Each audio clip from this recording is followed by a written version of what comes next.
Hello and welcome to this video in the Lockdown Learning series where we're going to start taking a look at synthesis. So we're going to be at the point where you might want to start noodling around with synthesizers and move beyond just loading up presets. So this is an important part of your learning and your skills and knowledge because it will allow you to not just be confronted by a synthesizer and go, well, I have no idea what any of these controls do. I'm not sure what I'm going to do, so I'm just going to walk away from that, which can definitely be the case because you look at most synths, they are quite intimidating to look at.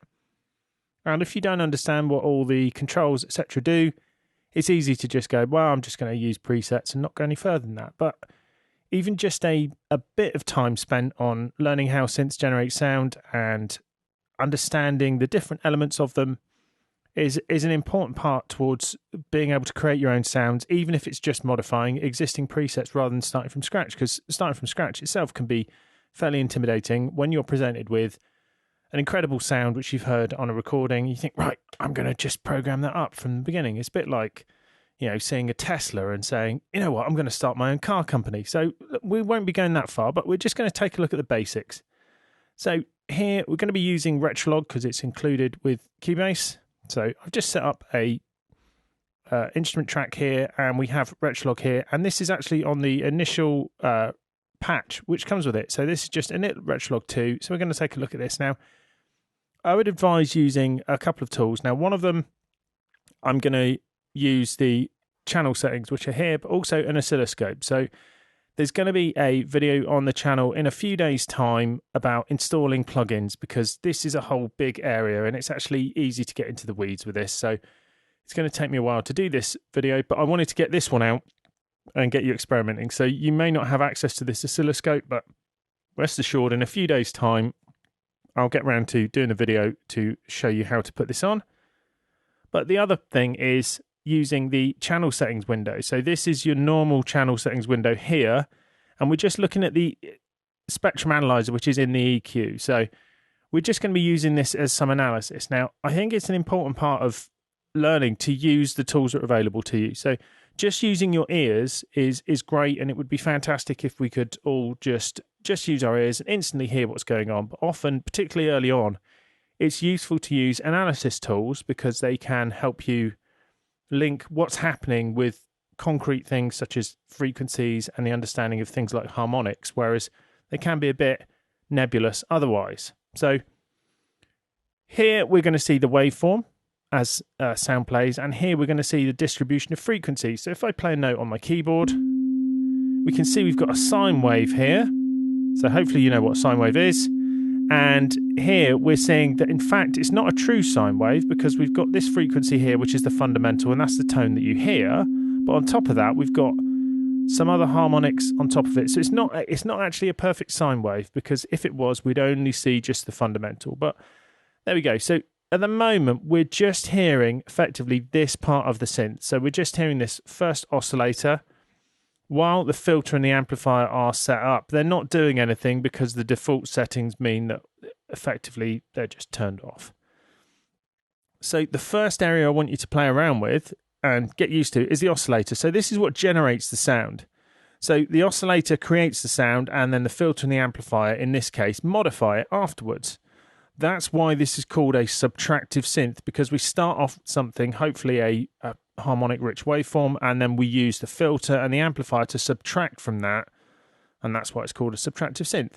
There are additive synths as well, but they generally tend to be much more complicated to deal with. So today we're just really going to be looking at the oscillator. So here the oscillator is creating a sine wave, but we can use this switch here to produce different kinds of waves, and they look different and they sound different. So here's a sine wave, fairly pure, dull sound. Next up, triangle wave.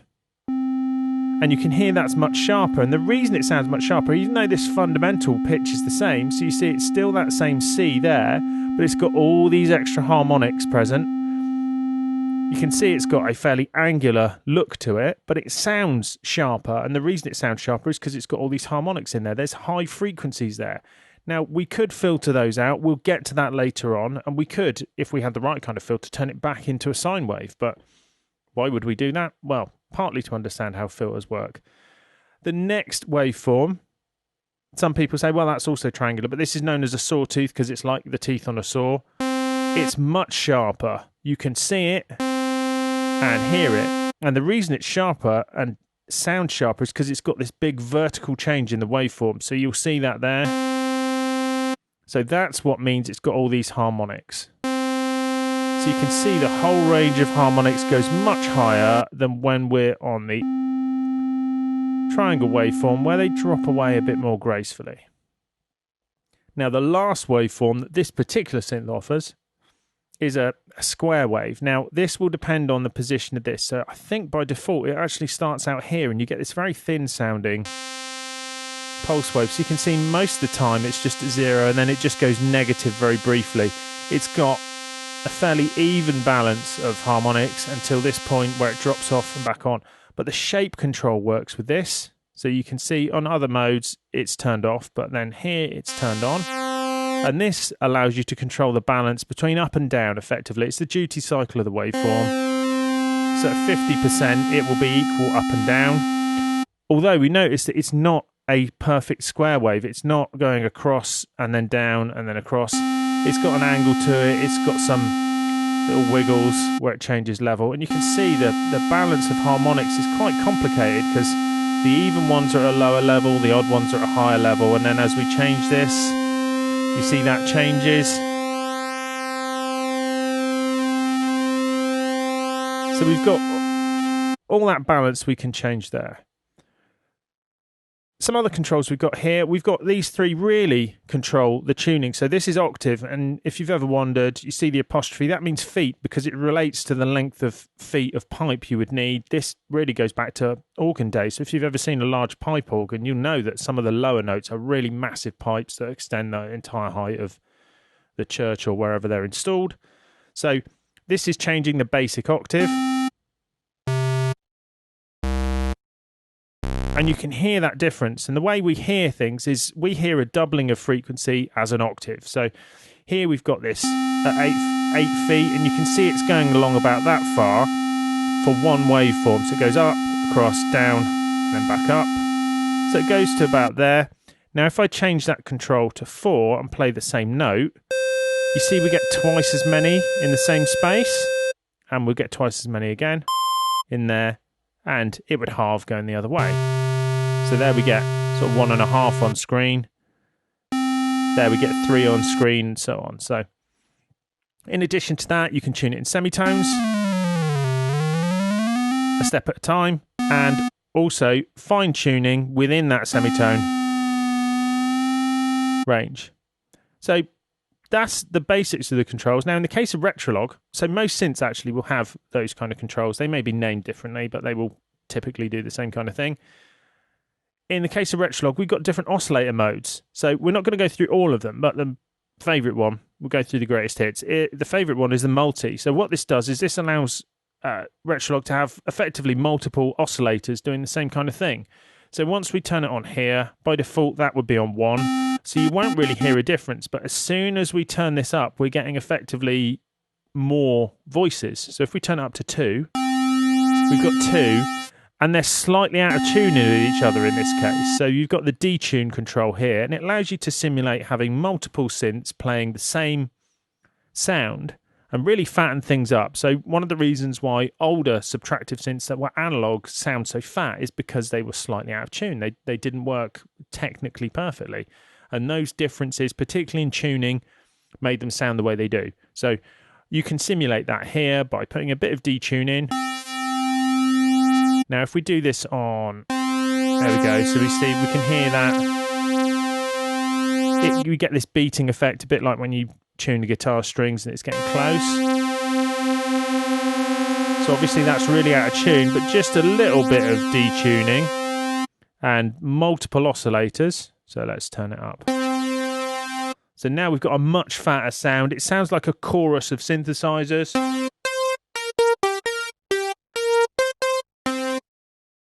So you can really fatten things up. So if you only use one thing on Retrologue, using this instantly gives you a much fatter sound, much more sort of authentic of its type. Now, you've actually got 3 oscillators and they do the same thing. So we've got a sub and a noise one. We'll come to those later on, but for the end of today's video, just experiment with turning on multiple oscillators and putting them on different settings. So I'm going to put this back to single just to simplify things a bit. So here we've got oscillator 1 turned on. I'm going to turn oscillator 2 on with this switch, and then we're going to have a sine wave and a sawtooth mixed together, and you see we get this effect here where they are an octave apart, and if I bring them up to the same octave, we get this smoothed off. Also, let's just get that perfectly in tune. We get this smoothed off waveform, and we can control with this mixer here how much of each one we've got. So we can go from no sine wave, we can bring some sine wave in, and because it's in sync with it, we're effectively altering that sound because we're mixing the two together and they're perfectly in sync. You can also do things such as detune them. So a common thing to do is to have two sounds an octave apart. So let's put both of them onto the same waveform. We'll put this down an octave, and then you get a much fatter. So instantly you can hear the kind of things you can do for, for bass sounds and pad sounds, etc., without going anywhere near any of this. So we've not touched any of the other features, which we're going to look at in future videos. So just have a bit of fun with that. Hopefully you've learned a bit about how these oscillators work and the different modes, particularly in Retrologue, although most of this will translate to many other subtractive, in quotes, synths. So, people often call them analog synths, but they're really, I think they should be called subtractive, but either way. And just have a bit of fun playing around with these and see what you can come up just with these. So, if you want to go for the classic sci-fi, I'm on the planet of, it was the gambling planet, wasn't it, on Battlestar Galactica in the original series where they had it's fifths sound, and it was like, or the guitar solo out of Owner of a Lonely Heart, etc. So having harmony built into your sound can produce a particular thing, and if you're careful with it, just two notes can produce a major 7 chord, etc., that kind of thing. So have a bit of fun with that. Hopefully you found that useful, and I'll see you again soon.